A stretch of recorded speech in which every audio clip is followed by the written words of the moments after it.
study editor. I always like to remind you that the Voice and Viewpoint is San Diego's oldest and only African American publication, available in 89 zip codes, 17 cities, unincorporated areas. Online, you can download the app in the Apple or Google Store. Um, Retail outlets, newsstands, churches, and libraries. And the whole idea is, according to our slogan, that a people without a voice cannot be heard. So we're here to be that voice. I'm happy to be joined by our co-host this evening, Dr. Leonard Thompson III, and we're doing an open mic discussion this evening. We're coming off of the MLK events. If you choose, you may call us at 858-251-6111, and we will be very happy to entertain your questions or comments, or you may go to godradio1.com. So, Dr. Thompson, pass it over to you. Well, Dr. Warren, we're just coming off of the MLK holiday, and there are yet still additional activities that are going to be happening throughout the week. One of the things that I'm always very cognizant about is that we have to continue to do things with a mindset of service and not a mindset of making reputation of ourselves and for ourselves. So many times what we're seeing is that people are commercializing the MLK festivities versus literally understanding that that is truly supposed to be a day of service. And so one of the things that I enjoy is that the whole entire weekend we served. We served with the quality of newspapers. Yes. I applaud the San Diego Voice and Viewpoint because every major event that took place in the city, there were free newspapers with a very chronological and informational and educational pieces that people can not only just use as souvenirs and to commemorate, but also that they can take into their schools, into their churches and other places, and into their homes and educate people on Martin Luther King. And, a lot of times people focus just on the I Have a Dream speech, you know what I'm saying? But I like the drum major instinct, you know what I'm saying? I like it when he said, if I would have sneezed, you know what I'm saying? There were so many great things. And when he talked about being a drum major, you know what I'm saying? You say many times a person that nobody follows. He who leads where no one follows merely goes for a walk. Exactly. And that's the one beautiful thing about, MLK and Martin Luther King Jr. But one of the things that I think for years that people did not know is that he was not born Martin Luther King. No. You know what I'm saying? And that is something that, and me, even in my being a scholar and everything else, I really didn't know that either until later on in life. And I was literally embarrassed because I should have known that. Well, don't be too hard on yourself because he was born Michael King. And what it is, the very fact that his father changed their name to Martin Luther is a testament to their understanding of the Protestant Reformation, which took place in 1531 through 33, when Martin Luther, a German monk, posted his 99 letters of protest on the doors of the church at, I forget the name of, Gutenberg in Germany, and started this whole thing. Mm-hmm. And what made him start it all was he was a devout religious man who went to confession every time he had a thought. Mm-hmm. And at some point, he read these words from Habakkuk, as well as they're found in Romans and in Hebrews. And the words that changed his life were these: and the just shall live by faith. Mm-hmm.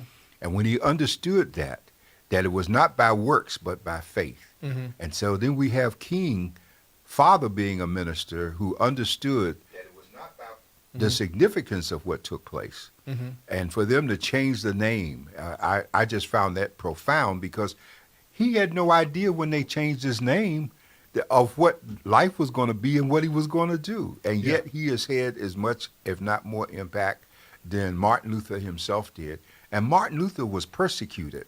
and they tried to kill him. They were out looking for him. He had to go into hiding.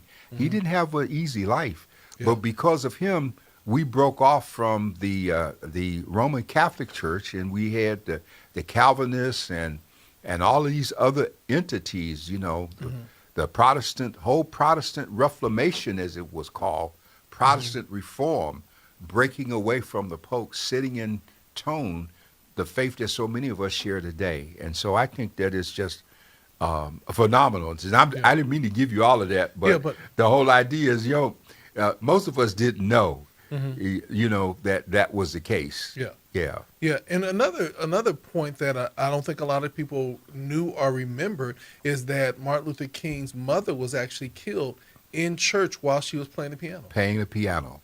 And she was killed on a Sunday morning, and his father was so profound because immediately following it, he had an attitude of forgiveness, which is just kind of hard to understand. And tragedy haunted the family because his brother drowned in pool. He was swimming at home alone when it happened. All of these things were happening, and then we look back over history. We're not sure that they were. We know about the murder because we saw that. Then we see him murdered brutally, the same way there on the church. But people forget why he was in Memphis. Yeah. You see, that's the key thing. Because of the sanitation workers and because of those two men who had been sitting on the back of the sanitation truck when the storm came up, and they were not allowed to go in the building with the white sanitation workers. And while they were sitting there on the back of this truck trying to stay out of the rain, a lightning struck, hit the hydraulic gear. They were knocked into the truck and they were killed. They were pulled into it and killed just because they weren't being permitted to give the shelter. Yeah. That's what brought him to Memphis in terms of that level of activity. Yeah, and one of the things that I really enjoyed about the civil rights movement is that the church played an iconic role in coming together and being a voice. A lot of people don't know I grew up Church of God in Christ, and his last speech was actually given at Mason Memorial Temple, which is the Church of God in Christ headquarters. But the openness that here's a Baptist preacher, at a Church of God in Christ headquarters doing a sanitation rally. You know what I'm saying? Our churches were more engaged to get beyond even denomination because civil rights was more important than the denominational the lines. Well, those of you in the Church of God in Christ have more history than most other people because the Church of God in Christ and the Assemblies of God both were outgrowths of the Azusa Street movement of 1906. All right. And when Seymour Williams came from Texas, and here was a black man, one-eyed black man, who, when this outpouring of the spirit of revival took place in Texas, he went to this church and they wouldn't let him in because he was black. And he sat outside and got the anointing. And when he went to Azusa Street, he took that little barn place and put the barrels and the 2x4 benches, and people ended up coming from all over the world to experience this movement, this mighty movement of the Holy Spirit that took place.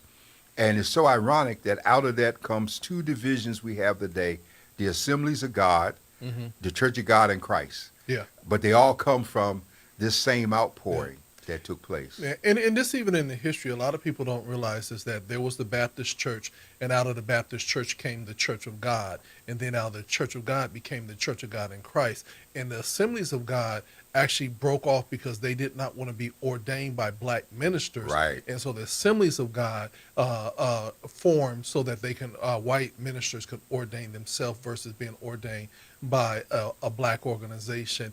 And, again, the sadness is always about this, is that we will allow race and different things to separate us, not realizing that it's still one Lord, one faith, and one baptism. Well, the church is still the most segregated place on Sunday in America, and it's so tragic that that's the case because the special edition that we did for the MLK celebration, and we still have copies, and one can still come by and request and get it. One of the most important documents included in that is the entire letter from a Birmingham jail. Mm-hmm. And Dr. King wrote this letter in response to his Jewish and white Christian friends who were criticizing him for the level of activity with the march. Mm-hmm. And it's so interesting that when you read this, how there's so much in there in terms of the struggle, Mm-hmm. and most people don't realize that he didn't have someone to dictate that letter to. Mm-hmm. He was in jail, and he took pieces of paper, toilet paper, newspaper, trash, and he wrote that letter on these strips of paper and smuggled it out of the jail, and then it was typed up and became the document that I think everyone should read. A letter from a Birmingham jail in its entirety. You should read it slowly, and it is as important a read as Frederick Douglass's 1854 speech on what is your 4th of July. Yeah.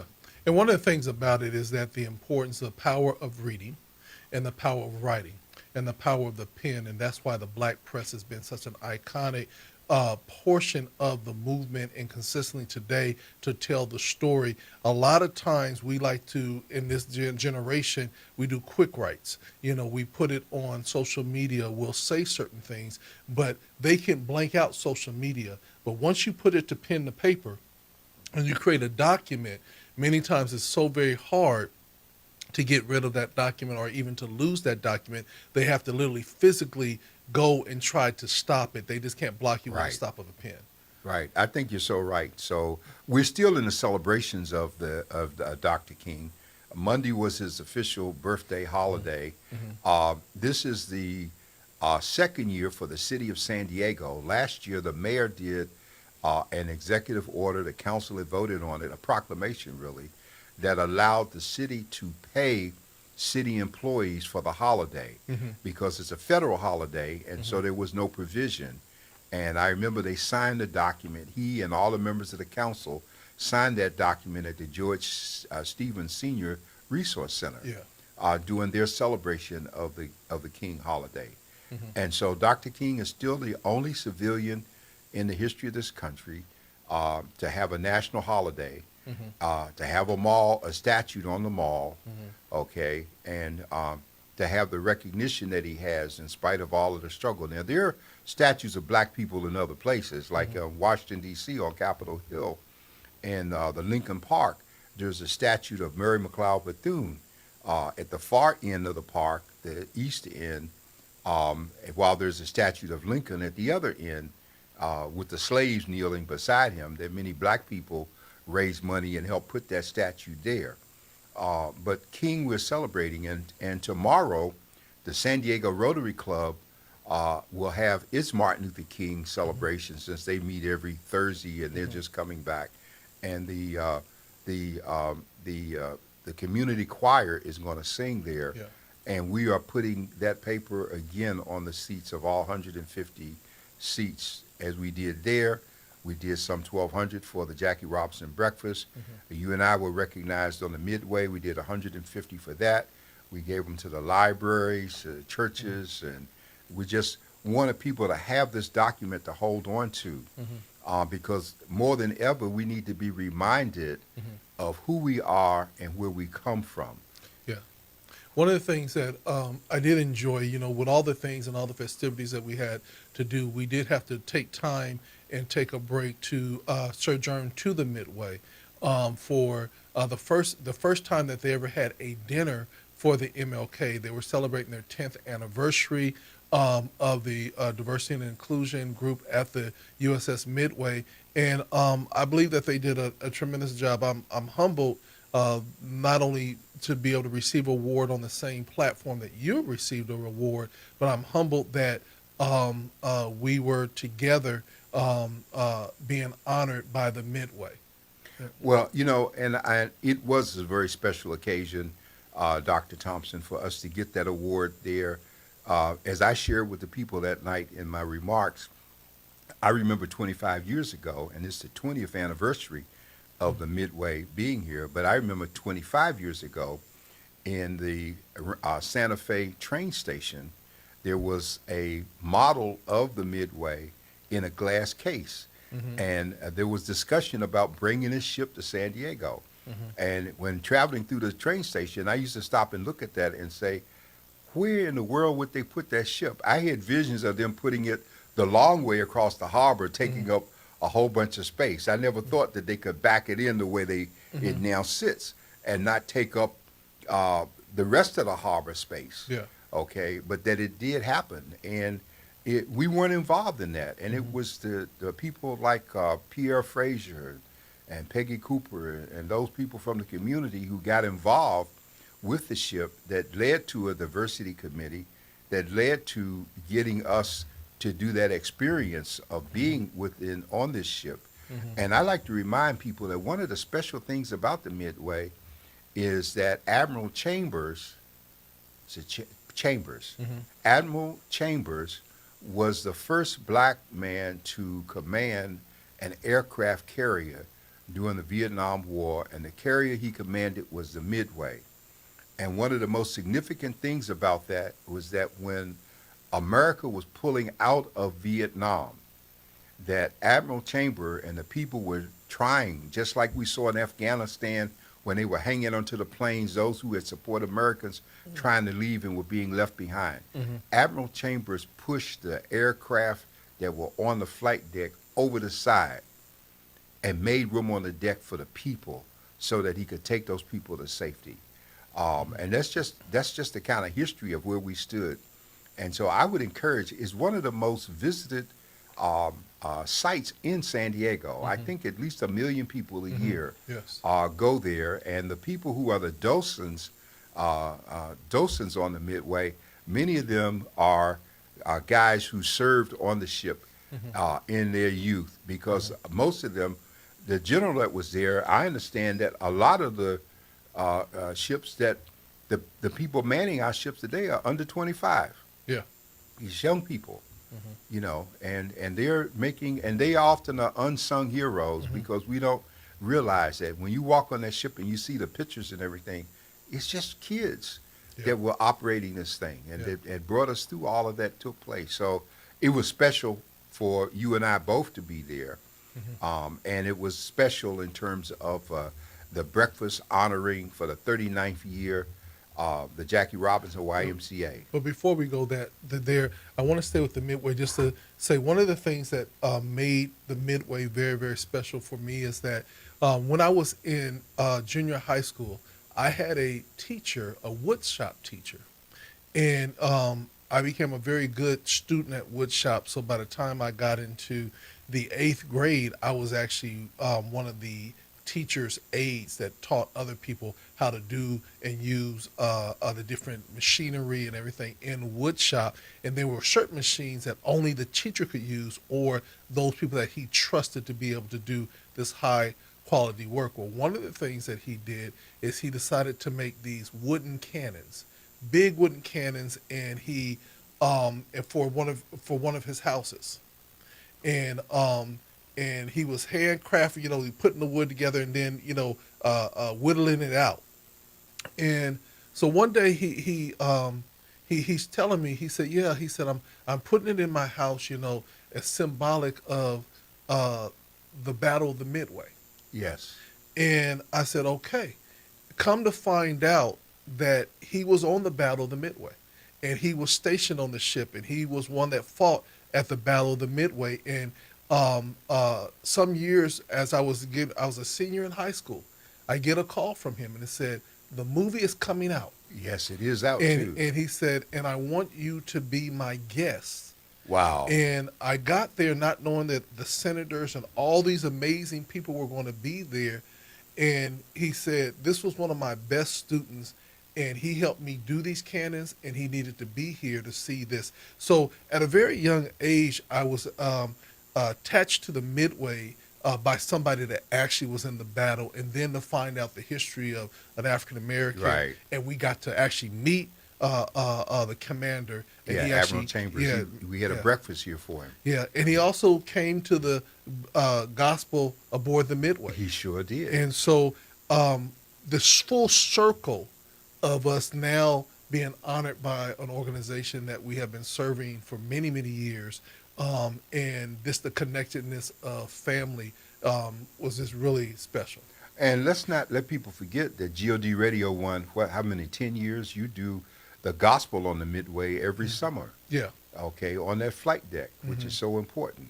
yeah, And we have a very special connection. Even when we did Gold Coast, one of the ships at that time was the USS Kitty Hawk, which had a number of HCBU officers on hmm board, and they allowed us to hold us being my late wife and the Voice and Viewpoint, to hold a president's reception on the flight deck hmm of the Kitty Hawk, which brought our young people who were visiting the athletes over there, because the whole idea was also a recruitment opportunity to get them yeah, to understand that their careers that are in the Navy. hmm And so today we have a lot of young people. hmm You know, the general that spoke to us the other night hmm on the Midway, General Ryan, is just kind of interesting that he went in the service in 1995. hmm Okay, and it was kind of tickling me, but it was impressive that he's risen to the rank of a two-star general. But I couldn't help but remember that at the time that he went into the service, because I had been an officer in the Army, I had been commissioned and out of the military some 23 years before he ever went into the hmm service. And now today it's like 60 years since I yeah, was there. And it's so good to see people. He's sharp, and hmm we've had these really sharp people. So the strong keep coming. It didn't end with Colin Powell. It didn't end with Chappie James, hmm which came out in the late 60s, early hmm 70s. He was one of the first four-star generals in the yeah, Air Force, and he had been a combat pilot. And he used to get up and tell people, I've flown skies far less friendly than United. yeah, And people would just laugh. hmm So anyhow, we had great fun being there. The food was great. yeah. The company was great. It was a little chilly, but we Yeah. enjoyed it.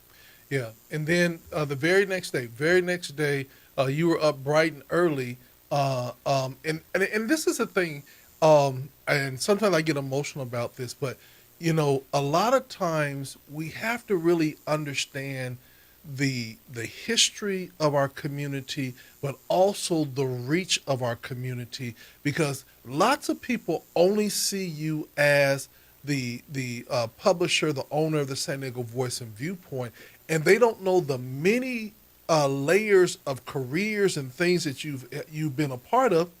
But it was good to see, not for the first time, but it was good to see that they actually had you in your pastoral minister role at the YMCA breakfast.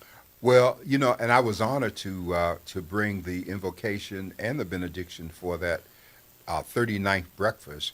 But it was also an opportunity for people to be reminded that Black Men United, which I represented on the dais there, that we received the Human Dignity Award in 2007 Hmm. for the work that we were doing. And so I just felt honored to be there. I was remembering when we were having a breakfast in the gymnasium of the Yeah, old Jackie Robinson, yeah, and to have people there like Pastor Amos yeah, Johnson, who not only was a past recipient, past board member of the YMCA, a man who spent over 50 years serving that Y, hmm and to remember people like Rufus DeWitt. hmm Those men came to San Diego when the Y didn't even have a place to meet. And exactly. what people don't realize is that location where they sit today, that land was given to them by Greenwood Cemetery, Uh-huh. because the cemetery in those days was on the outskirts of town. Yeah, So everything that's east of the cemetery has come since those days. yeah, Okay, and so it makes it even more significant hmm in terms of. I like people to remember that YMCA stands for Young Men Christians Association. yeah, It's faith based, hmm and it still has room for God, and it has grown as a result of that. yeah. And it's so beautiful to see the work from where it went to now seeing the Olympic-sized swimming pool, to see all the field and facilities, and it is a place to meet, to greet, but also to work out, to be healthy, and also to continue the work of the community. This is a beautiful space at right is easy access, and the Y is consistently doing a great job. Shout out to D. Sanford and all the committee that came together to make the Y breakfast 1,200. Yes. And there was many lessons to be learned being at the convention center. And again, they're going to do bigger and better. I believe they will get up to 2,000 very soon. Well, they were at 1,700 when they were at the Town and Country before Yeah. the pandemic. But Dr. Thompson, I want people to understand. You were responsible for the sound, for the screens, and the logistics of that place. And I might have got up early, but you were there at 4 o'clock in the morning. Yeah, After being on the ship till like 10. yeah, Okay, I didn't get there until 5:30. In terms of us getting there, and people were already there in large numbers. Parking lot was already, because when it comes to that event, you need to be there early if you're going to really get the full flavor of it. yeah, And the only downside is that the head table in that room was so far removed that you couldn't see the people in the back. yeah. They could see us based on the screens that you put up, but the fellowship and interaction is important. Yeah. And I just thought that was important what you did there. Yeah, and one of the things about it, always lessons learned of how we can make it better, and that's what I love about the vision of the YMCA and where they're going. Some things that are going to be coming up there. They're going to have the regional spelling bee at the Jackie Robinson this year that will be Really? televised. There's some really good things on the horizon Wow. for our community, but we have to come together. And I'm gonna lead into this because Dr. Warren, I think it's so important for people to understand history, because a lot of times people are doing things and no one knows the history, so they don't know why things took place or why things have changed. And this next topic is, and again, this is just for people to understand history. I believe that San Diego is the only city in the United States that had a MLK Boulevard or street and then pulled it back. You know what I'm saying? Can we talk about the history of the changing of Market Street to MLK Boulevard and then it being changed back, and now there's an effort now to have it changed again? Well, I think that is important, Dr. Thompson, because we had a parade on Sunday here, and a lot of people don't realize what it took for that parade. That perhaps for the first maybe 20 years, that parade was in the community. That parade started at Lincoln, going north on 42nd Street, turning east on Imperial Avenue over to Euclid, turning south on Euclid back down to Logan, then going west back over to 47th, and it all started at the elementary school on the parking lot. Yeah, at Knox Elementary. At Knox Elementary School. And people like the Thompsons were very involved. Dr. Shirley Weber in those days was handing up, she followed Dr. Charles Thompson, Thomas's wife, as head of the Afro-American Studies Department at San Diego State. Mm-hmm. And so people came out, and we fought, and we were fighting for Dr. King. There was a major national resistance. Boycotts took place because they didn't want the holiday. California was one of the states that voted against it, and we took the position of encouraging black folks not to come here. Don't spend your dollars in a place that doesn't want that. And so out of that, we had this effort to name Market Street after Dr. King. People downtown, certain restaurateurs and folks, they got mad about it, didn't want that to happen.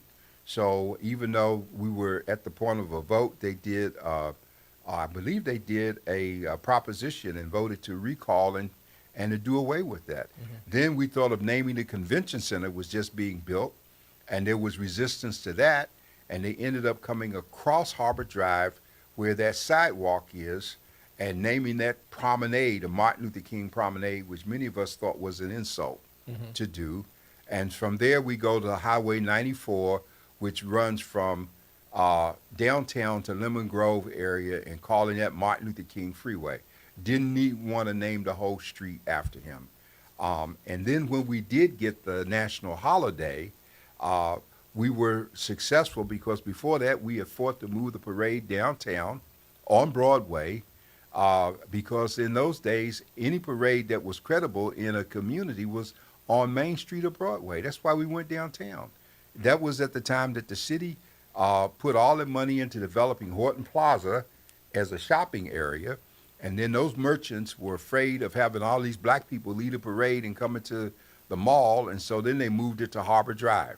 And so the element of race has always been there in terms of it. And then we got kicked out of Harbor Drive because of cruise ship business and ended up going around the parking lot at Pepco Park until we fought that. So this Sunday I'm concerned because for the first time, they started the parade at 10 o'clock in the morning. That's never been the case when we went downtown because church is going on then. So these people had a parade at the same time that folks are in church where they had to choose between church and the parade. And that should not have been the case. And so this was the 39th year for the parade, or going into the 40th year. We know people like Tayati Call was the MC for years in terms of it. And Dr. Matthews was the lead person of his fraternity that was always there with the parade. I remember one year, because my family, we used to ride our horses in the parade, and it was raining.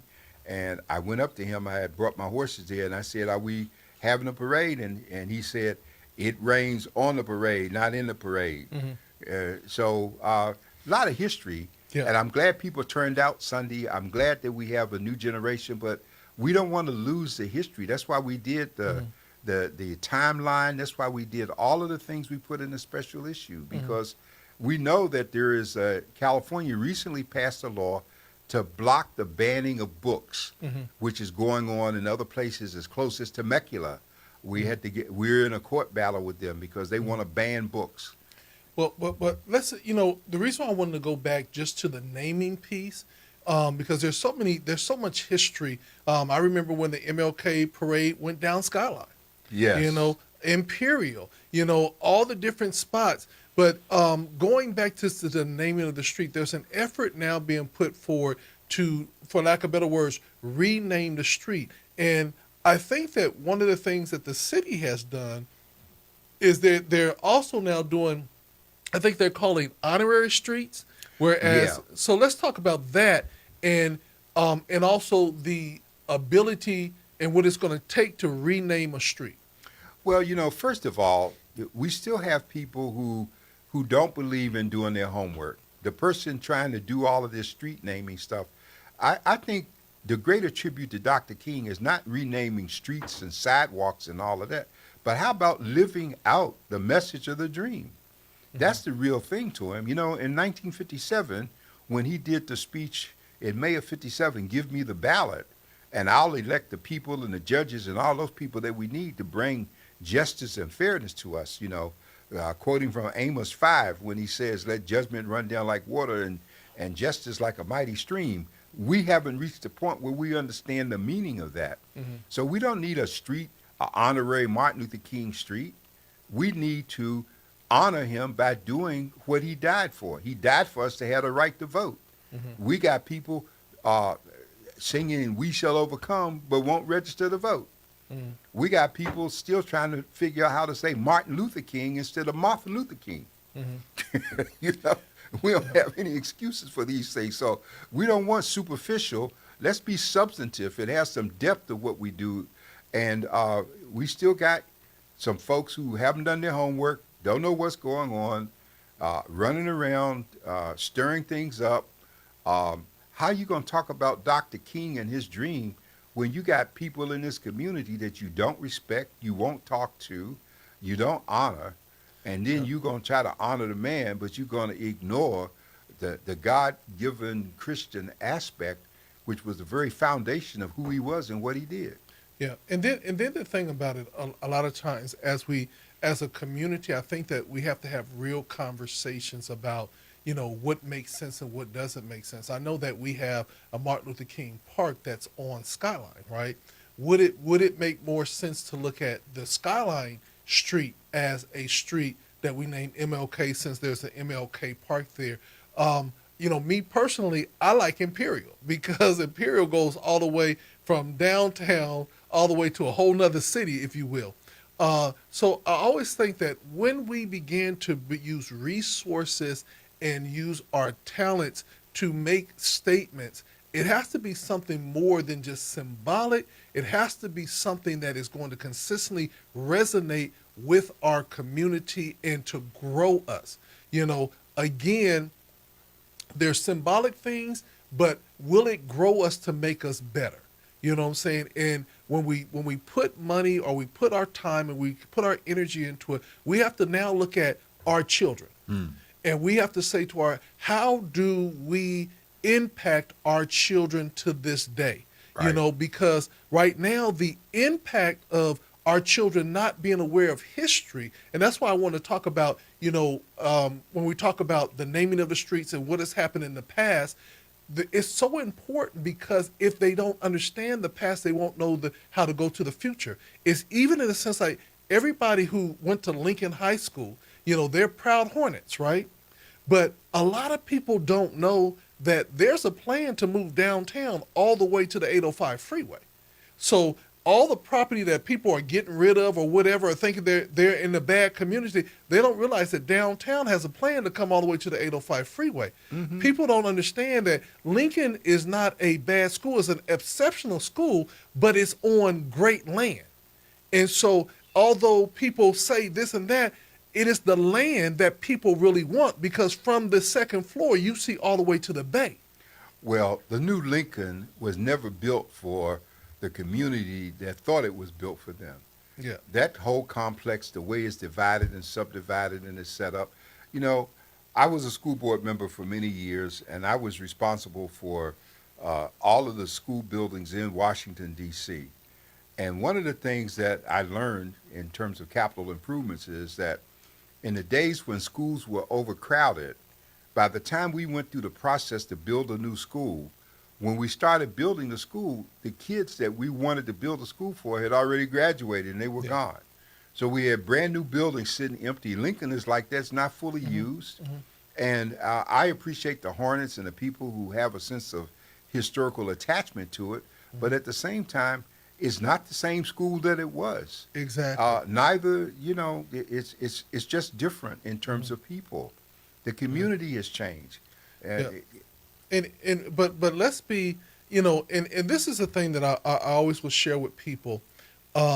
When they're, and I won't use a conspiracy theory, but I will always say that people will give you a negative narrative about something when they're trying to usurp the land or usurp what is going on. And the reality comes in, and this is my challenge to the San Diego Unified School District and the board, is that they need to spend just as much money promoting and highlighting the great things that are taking place at Lincoln and other schools in our community, just as much as they do other schools. Because the bottom line is Lincoln is one of the best kept secrets, and it's kept secret because they never tell the full story. They only tell the negative narrative, but Lincoln has so much positive going on that now people are sending their kids from outside of the community to Lincoln because they know that their kids are going to get an exceptional education. But if we in the community just want to live in the past and don't move forth in the future and engage the population that we have there now, then we will consistently see them giving us this negative narrative. But I have worked on that campus. I have talked with the kids. I've saw the kids, and those kids, like the young lady Blessing, it's so amazing to know this young lady, talk to this young lady, but not knowing that I had her uncles, I had her aunties, and I had her grandmother at Knox. And to see this offspring come up with a 4 point something average and having all these opportunities, but yet she sits on the school board and represents, but she goes to Lincoln. And so I tell people that we must tell our own narrative, but our narrative has to make sense. And a lot of times the narratives don't make sense because we refuse to do the history, and everybody is trying to create a brand and an imaging for themselves, but they're not realizing that it's not about you when it came to service. Martin Luther King did not do it to build a brand. He did it for the service of the greater good of the body, because I'm not saying he was Jesus, but just even like Jesus said, Lord, I wish to let this cup pass me. You know what I'm saying? Martin didn't go there and volunteer and say, hey, I want to be the leader of the civil rights movement. He was the new kid on the block, and none of the other ministers wanted to do it. They said, give it to the new kid. Well, he didn't want to do it. Yeah. And he wanted to resist it, but he also was prayerful enough to understand that there was a calling. Yeah. And I believe that one of the biggest deficits we have today, I don't know how we can emanate King, the movement, the struggle, when the rest of the world has patterned their fight for street freedom and equality after the black movement, but our movement was based on prayer. Yeah. And we're not a praying people anymore. Some of us are, but when you have a situation like what just happened in Iowa, where you've got all of these evangelicals who almost 100% caucus for Donald Trump to be president again, in spite of all of the 91 indictments, the cases, the rape, the love for the communists and everything, and these people stand up, predominantly white conservatives, middle America, swearing about how great he is. I don't understand how the people who confess to be Christians can ignore. And it's not a question of not having a spirit of forgiveness. This man doesn't even know that the book of Job is not the book of Job in terms of the Bible.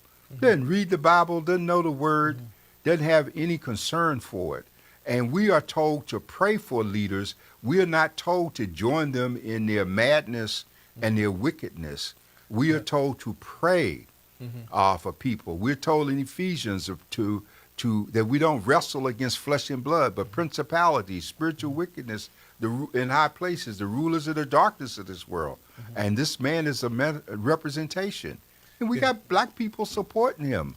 Yeah, I was following some of the caucus over in Iowa, and I was following statements that were being made. One of the candidates canceled his campaign and jumped on the Donald Trump bandwagon, but again, he's still trying to find himself to be relevant. The sad thing, and this was simply this, and Donald Trump said this, and y'all could go back and see it being played. He said, I need everybody to come out. I know the weather is cold and everything. I don't care if you're sick and almost on your deathbed. He said, get here, cast your vote, and even if you die, at least you voted. You know what I'm saying? And he didn't care. And that was the statement, is that he literally didn't even care if your illness would cause you to pass away as long as he got your vote. And the thing about it is there's so many people that are fanatical that they're not seeing that, and I say this definitely for Christians, is that Jesus, there was a choice for Jesus to be crucified. You know what I'm saying? And they chose the other person who was a thief, killer, whatever, all that. They basically chose him over Jesus, who did nothing. And this is what's taking place right now. They this right wing Republican party is so hell bent on putting him back in office that they don't even see that is the demise. And I'm not saying that Joe Biden is the answer, Nikki Haley or anybody else, but it's like this. You do not give somebody with mental issues the power to affect the world. I want to make an observation because I encourage everyone to read my editorial this week. It's called People, Politics, Primaries, and Results. And I go into some detailed discussion about where we are and why we can't afford to just sit back. You see, the way this system is structured right now, for either party, since we have made this a two-party system, the person coming out of their convention this year should have, I think it's a minimum of 1,212 or 2,300 delegates. And the ones with the requisite number of delegates that's been predetermined to get the nomination, that's the one who goes forth. Well, we know that Trump is likely to get the nomination at this point unless he is convicted in this trial, which his people are going to trying to drag out. And he's already said that he's going to pardon himself, but that's only if the trial goes forward against the January 6th. He can't pardon himself in Georgia because that's a state event, and the presidential pardon does not extend over a governor's power and pardon. But he could probably get them to pardon him. But my point is that we need to pay attention to what's going on right now. If we're not registered to vote, we need to be registered. In 40-some days, we have a primary here in California. We're going to have an election in the 4th District in terms of a city council special election. We have an election primary going on for the governor because the governor terms out. We have the Secretary of State, we have the State Assembly, we have Congress, we have all these people that are on the ballot all over. And most of us are not paying any attention. And that's why I keep mentioning Dr. King's 1957 speech. Give us the ballot. Well, we got it when we got the Voting Rights Act of 65, the Civil Rights Act of 65. We got all of these things handed to us, and we've watched them gut the Voting Rights Act. And now they're trying to, in some 25 states, reduce polling places and all of those things. But none of that will work if we, the people, come together and realize the assault that's on. I'm not taking up for Biden. I think I point out one of the greatest dangers we can have right now is a third-party candidate. Now, someone mentioned that there are a number of independents that are out there. But if we have a strong or multiple third parties emerge in this process, Trump will win because Biden is not doing all that he should be doing. Joe Biden should not be sitting back letting the governor of Texas use the National Guard to block the border patrol people from getting to the border.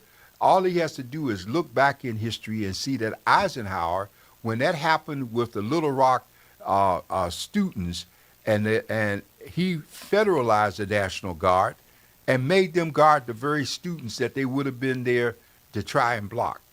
And so we got enough federal troops. We should throw federal troops the whole line of the 1,700 miles of the U.S.-Mexican border, shut the border down, let nobody in that's not already in until Congress gives us a new immigration bill. That we need to do that. But as long as we don't, we are weakening ourselves.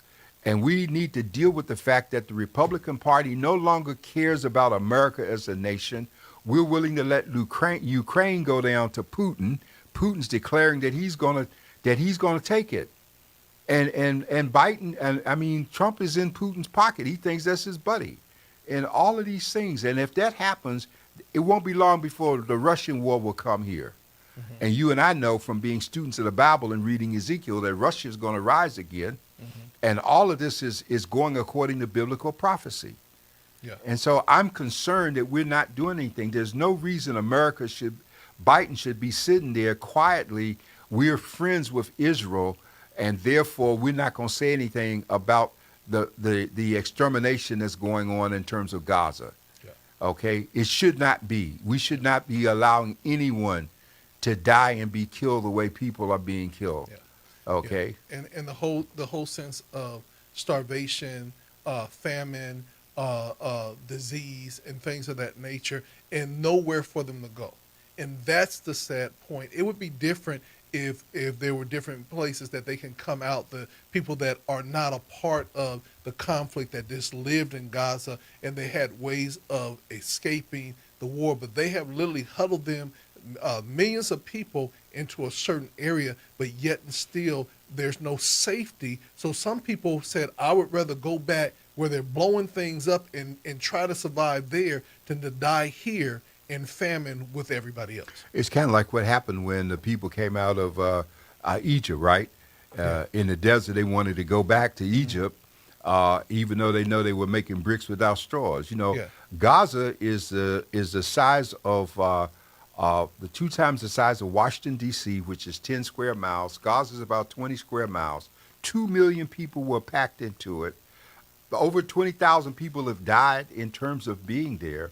Now it is considered uninhabitable for human life in terms of the absence of food, water, medical supplies, death of children. All of these things are happening. This is not to say that Hamas was right. Hamas is wrong and as evil as it could possibly be on October 7th when it killed those 1,200 and some people. There is no excuse for that. But what we need to understand is that what we have today was a part of the checkmate move that Hamas made, that if it could stir up enough hatred with Israel and have Israel move into what is now amounting to an extermination campaign, then the rest of the Arab world in time will circle around Hamas, which we see happening in Yemen. Yemen is trying to block ships in the Red Sea, and we're bombing them over there, and it's accelerating. And so we can't be sitting here thinking everything is okay. America is responsible for what the Republicans are doing right now.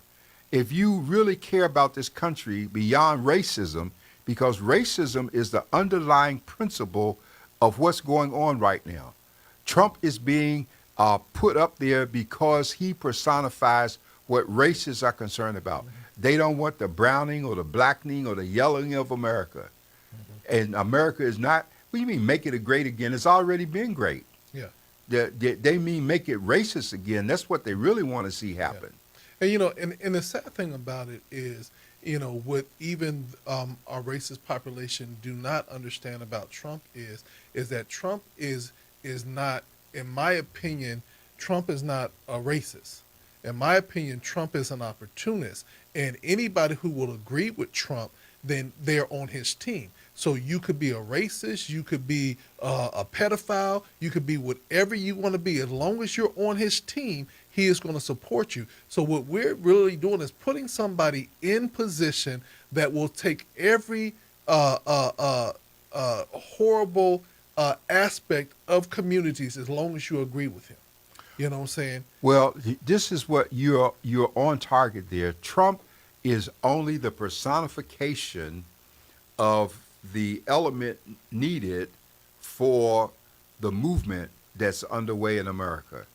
The Republican Party has become the Trump Party, but it's also become the party of we are against anything. Yeah. Okay? And I don't blame them in isolation, because the Democratic Party is also responsible through its inactivity, through its doing the same old stuff. And yes, the president is older, but the president did not get as excited about John Lewis and George Floyd as he got about what happened with Roe v. Wade. Yeah. Okay?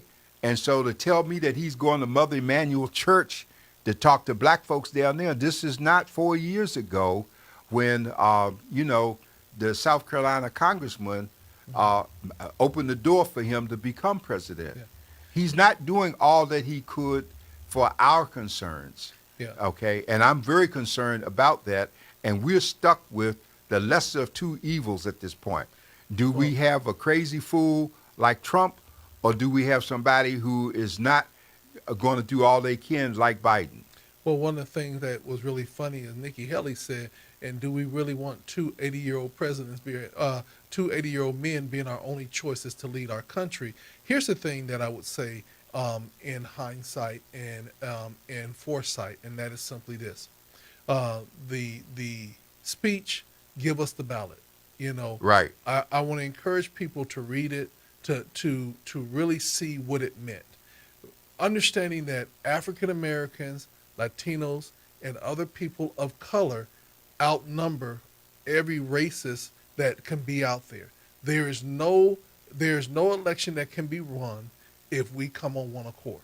Well, this is true. And that's why we have to register to vote and get involved. But you are so right, Dr. Thompson, because remember, all of that whole Trump element is still a minority, but it's a strong minority that's pulling together. And we see them losing, but they're only losing because history, as a political scientist, I look back at it, history has shown that the masses, for the most part, do not have the staying power of that small concentrated element that has always tried to rule this country. See, most people thought that we had a country based on a democratic process where the vote of the people elected a president. They didn't realize that the founding fathers put the Electoral College there as the back door to make sure that the masses never really took over. Exactly. Okay, so we were never intended to have the power that we're trying to have.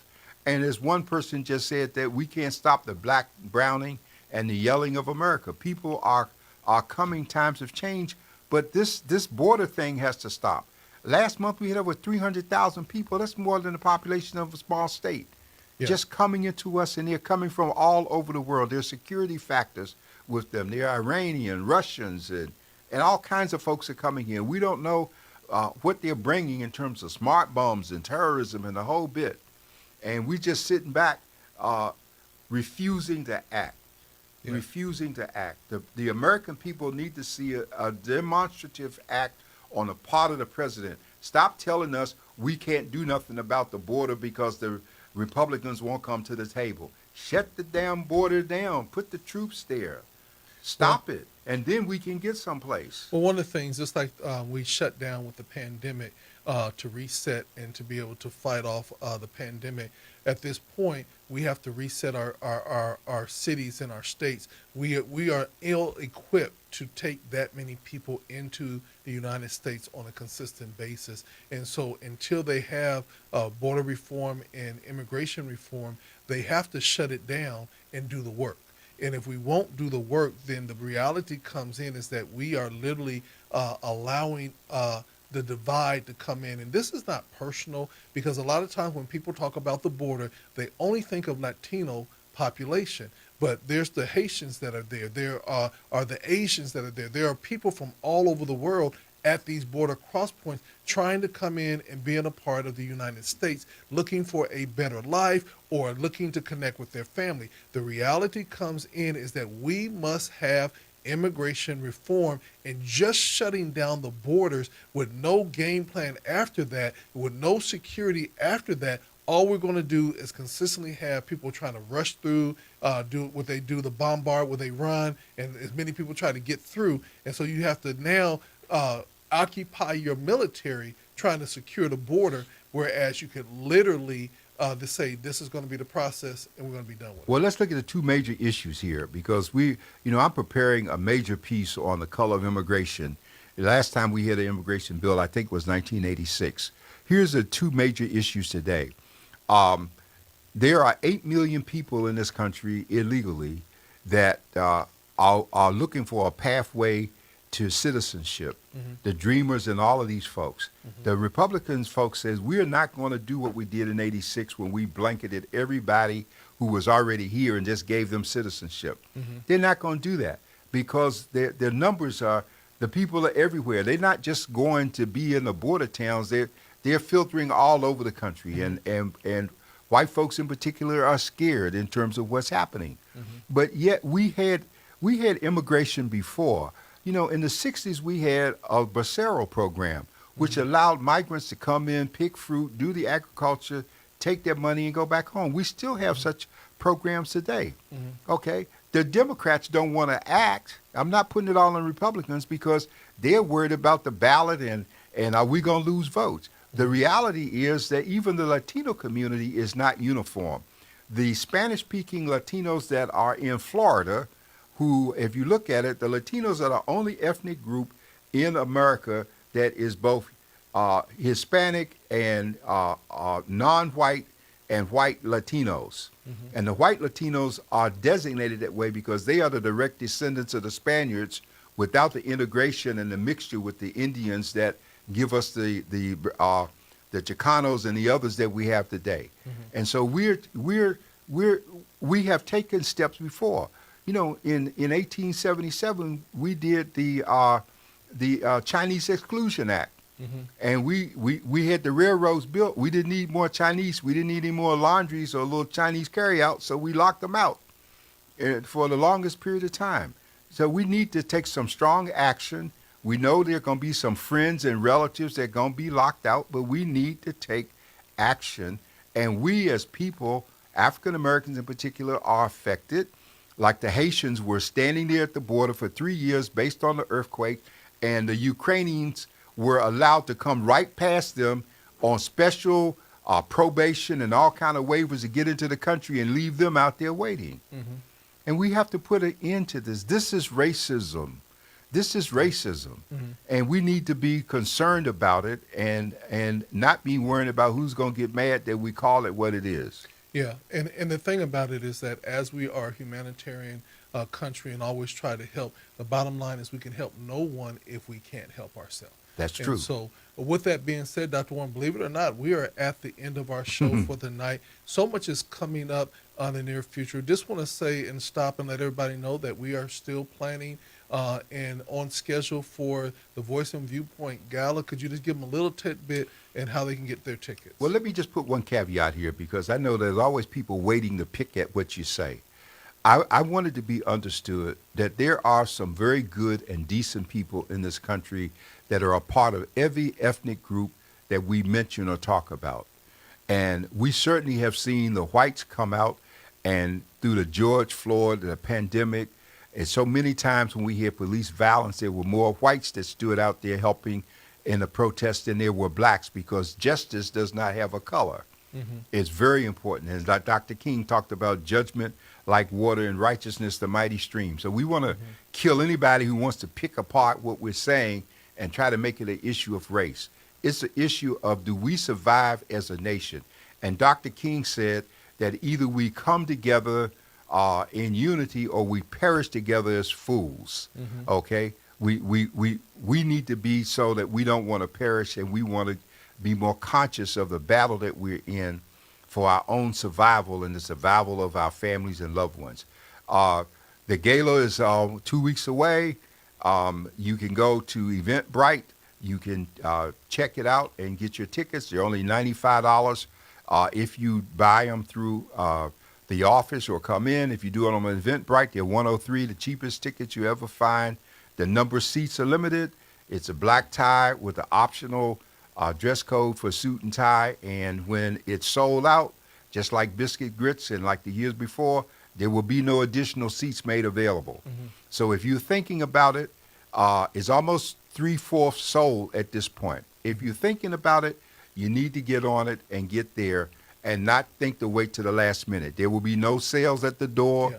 There will be no sales after about Wednesday of the week that we have it, the 29th, really. The 29th. It's going to Monday, be the 29th cutoff is the date. cutoff, yeah. And if you're not there by then, it's not going to stream this year, so you're not going to be able to sit home and catch it for free. Yeah. We're going to tape it, and it'll be broadcast much later.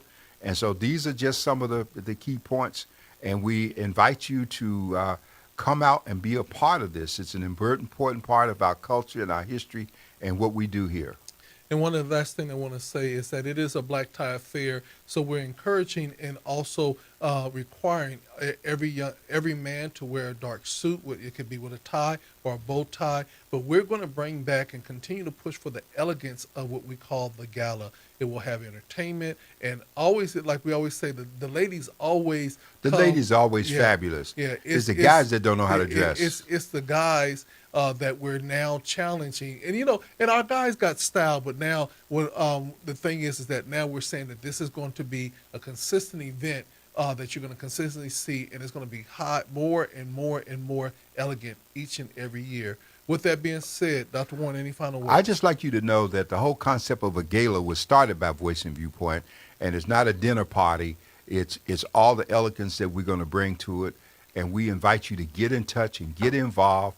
Get your paper if you didn't get a souvenir issue. There's still time to do that. You can go online. You can download our app in Google and Apple Store. We're here to serve.